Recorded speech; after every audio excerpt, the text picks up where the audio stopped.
Magandang gabi sa inyo mga bay, welcome back ulit sa ating channel at update pa rin tayo sa nagaganap na PBA Draft 2023 para sa paparating na Season 48 ng PBA Draft.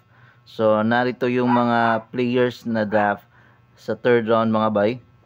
Okay, so first pick para sa third round, nandyan si JB Bahio para sa Tira Firma Jeep.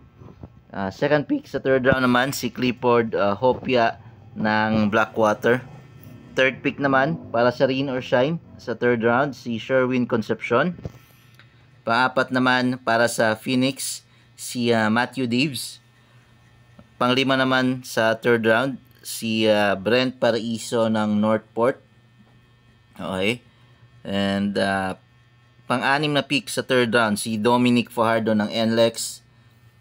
Pang-pito sa third round si Inand Val Fornilius ng Converge. Pang-walo naman sa third round si Jolo Mendoza para sa Meralco. Habang sa 9 pick naman sa third round nagpass ang TNT mga bay. Wala yata silang nakuhang or nagustuhan pa mga players na natitira sa draft ngayon. So I think sa mga susunod na rounds magpapass pa rin sila. Sa 10 pick naman para sa third round nandyan si Patrick Magdenberg.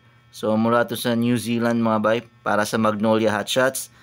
11 pick naman sa third round si Kim Aurin ng Barangay Ginebra.